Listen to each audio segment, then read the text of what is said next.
Merci. Merci beaucoup, très clair. Après, on va répondre. Oui. Bonjour, mon nom c'est Suzy Barbosa. Je suis l'ancienne ministre des Affaires étrangères de la Guinée-Bissau, comme bien dit le ministre Diop. J'étais à l'époque, comme il a aussi bien dit, la présidente du Conseil de ministres de la CEDEAO. Et moi, je suis témoin, bien sûr, de tous ces efforts, tout ce qu'ils ont fait pour être écoutés, pour avoir un dialogue direct avec la CEDEAO. Monsieur le ministre, vous savez tant bien comme moi, et je fais un effort pour parler en français, vous savez que je suis lusophone, mais ce que le ministre a dit, c'est qu'ils ont vraiment fait un effort pour avoir un dialogue direct avec les chefs des États.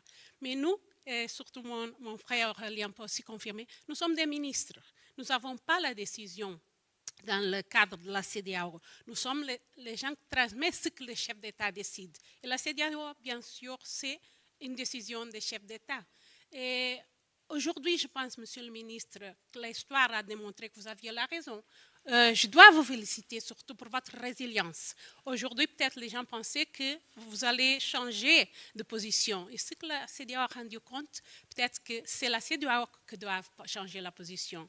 Aujourd'hui, je rends compte qu'avec des nouveaux chefs d'État, comme le nouveau chef d'État du Sénégal, quelqu'un qui est aussi jeune que le nouveau chef d'État de Burkina, du Mali même, ça peut être plus facile d'avoir un dialogue.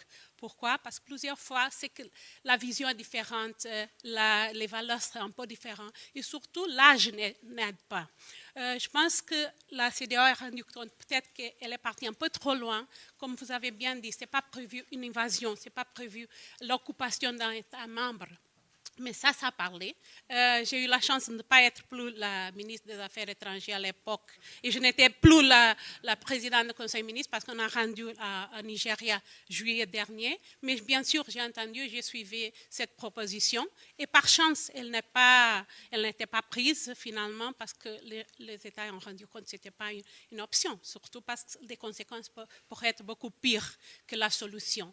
Mais ce que je pense est important, c'est que cette alliance que vous avez créée, peut-être ça va même aider à votre intégration à la CEDEAO, parce qu'elle n'empêche pas d'être membre de la CEDEAO. Vous pouvez bien sûr être des États du Sahel et aussi être membre de la CEDEAO. Peut-être c'est une forme de pression sur les autres États de la CEDEAO pour voir que vous avez une autre solution et qu'avec cette alliance, vous aurez la même position et vous aurez peut-être plus de force pour les négociations. Merci beaucoup.